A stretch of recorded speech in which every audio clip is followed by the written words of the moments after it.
מה פירוש? מי שמודד, זה זוכה ב-20 שקל, לפי מה שלמדנו עכשיו. כן, זה לא שלו, כי היה לו מצב למצוא את זה. הילדים שלו בטוח לא יושבים נגיד באוטו ומוצאים את זה ולמה שווה. זה 50% מהתשובה. אתה אומר אם הוא עושה את זה במקום שהוא לא היה רוצה את זה,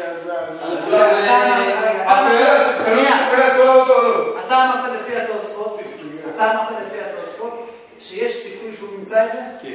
אז לפי התוספות מותר לו לקחת או אסור? מותר לו. יש סיכוי שבא לו נמצא. אני רוצה להסביר.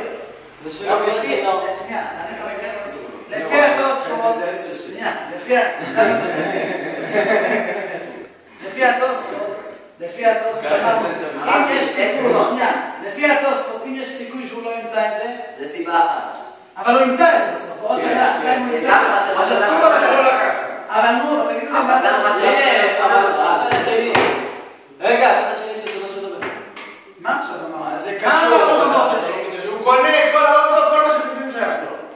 אבל זה דברים שדעתו, מפגר, יש לו מטף כיבוי באוטו, הוא יודע שזה בא עם האוטו, הוא יודע שיש לו מגבים בשביל לנקות את החלום. אז מותר לי, תקשיב, אני עכשיו יושב באוטו. ברור. תקשיב תן לו כסף ביד. אני יושב באוטו. אני שואל אותך שאלה, אני שואל אתכם, מותר לי לקחת או אסור לי? לפי התוספות אסור. לפי התוספות אסור, יפה, נו הלאה. אסור. לפי כולם אסור. לא, מצד אחד מותר. לפי הקציבים לא. בעצם לא. הוא יכול לקחת לפי התוספות אסור. לפי מה הקשר? אתה אומר על הצד שהוא נגוד אותו עוד חודשיים. אני אחזור עוד הפעם. אתם הבנתם למה לפי התוספות אסור? למה התוספות אומר מדין חצר.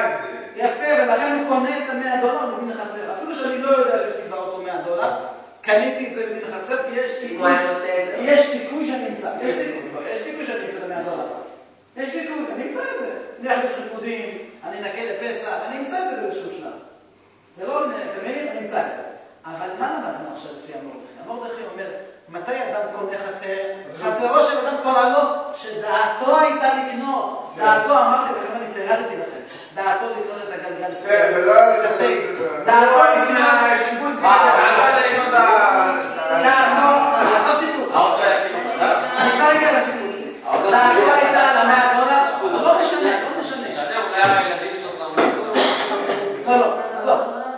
בלי, אל תכניס את התמונה. חבר'ה צעירים, קנה אותו יד שנייה. בסדר? אני לא רוצה להכניס סיבוכים. מקרה הכי קלאסי, קונים אותו יד שנייה. רוב הרכבים היום שנקנים בשוק זה יד שנייה ושלישית. עכשיו, השאלה היא לפי המורדכי הזה. $100 או שאני לוקח את זה לכיס? מה לא?